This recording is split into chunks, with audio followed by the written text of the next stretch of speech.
Okay, so tumesema ya kwamba huyu hekima, if you miss him, you injure yourself.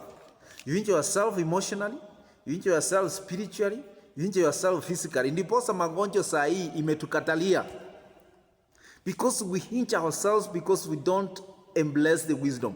We have not accepted wisdom, because if wisdom takes control of our bodies, we will have good health.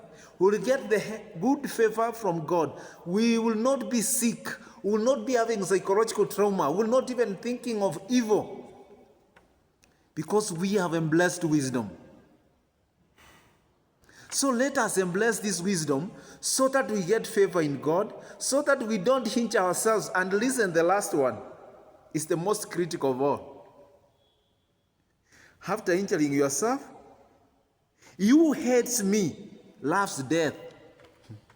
Sasa wewe saa hii jiulize, wewe ni yule umchukia hekima, kwa sababu ukimchukia hekima, kwa sababu ukimchukia Kristo, wewe ni kifo unaitana. Nani anataka kukufa saa hii? Naona watu wako mahospitali wanagonjeka wanalia wasikufe. But let us now love this wisdom. When we love wisdom, that is a bygone story. Because he says that if you hate me, then next, wewe unapenda mauti, unapenda kifo. So ndugu zanguni, please let us embrace this wisdom of God so that we get favor with God, so that we get life, so that we get good health in Jesus' name. Amen. Amen. Sasa tumechua hekima anafanya nini? Asili ya hekima, na hekima ukimpenda anakufanyia nini? Wacha nikuulize swali moja mtumishi. Tumeona hekima anaweza kukufanyia nini mtumishi? Hekima anakupea uhai. Hekima anakupea maisha mema. Hekima anakupea utajiri, afya nzuri. Hekima analeta favor kwa unapata favor na Mungu. Yeah. Tunataka kuchua asili ya hekima. Hekima ametokea wapi mtumishi? Hekima ametoka kwa Mungu. Hakuna pengine popote pale hekima ametoka isipokuwa ni kwa Mungu tu. Je, Mungu huwa anapendezwa na hekima? Mungu anapendezwa na hekima kwa sababu hata ukiangalia tangu alikuwa hapo kabla dunia haijaumbwa, hata milima kukuwepo, yeye hata maji yanamuelewa, ndio yanamtii. Unaonanga maji imekuwa inaenda ichai. Kwa hivyo alishakuwa pale tangu mwanzo dunia haijawekwa. Bado hekima ndiye alikuwa anamfurahisha Mungu.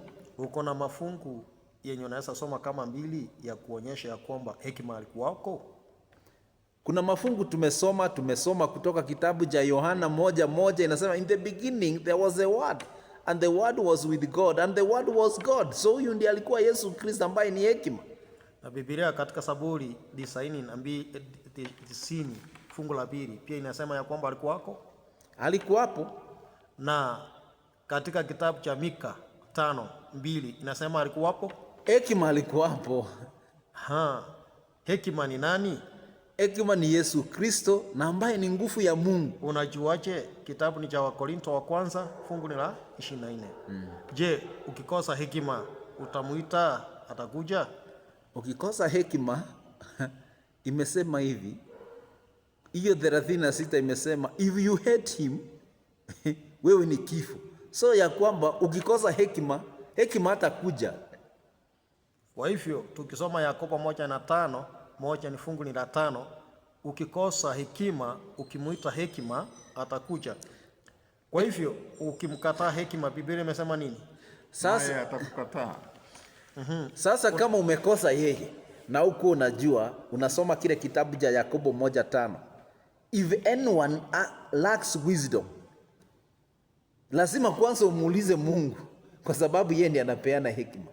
And he gives him generously.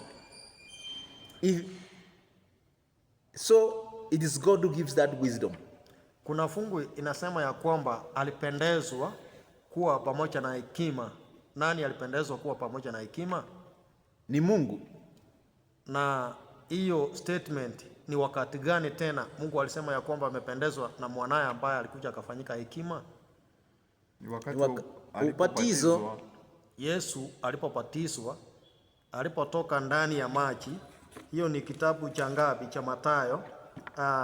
Inasema 3:17, Yesu alipobatizwa, Mungu akasema huyu ndiye mwanangu ninayependezwa naye. Pia Mungu akasema ya kwamba yeyote atakayempenda hekima atafanya nini? Naye atapendezwa naye. Kwa hivyo tufanye nini tumpate huyu hekima? Tumtafute na tumpendeze Mungu. Tumtafute wapi?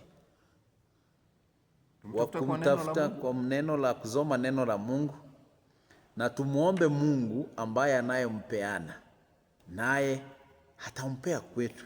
Wapenzi watazamaji, hekima ni wa maana katika maisha yetu, kwa maana ukiwa na hekima utakuwa na maarifa. Biblia inasema ya kwamba watu wa Mungu wanafanya nini? Wanapotea kwa kukosa maarifa na kufuata sheria za Mungu. Na ukiwa na ufahamu utampata hekima. Tunakushauri ya kwamba tunapojishauri na sisi ya kwamba hekima ni bora kuliko, tulisoma nini? Kuliko the fine gold and silver. Kuliko marichani. Ambayo inaitwa kwa Kizungu rupi. Na huyu hekima amejificha mbinguni huku katika kiti cha enzi. Kwa hivyo katika jioni ya leo tunakuomba na kukukaribisha ukampokea huyu hekima. Tutasafiri moja kwa moja mpaka tutafika mbinguni. Tunaendelea kitabu cha Methali, tunaenda kesho Methali 9.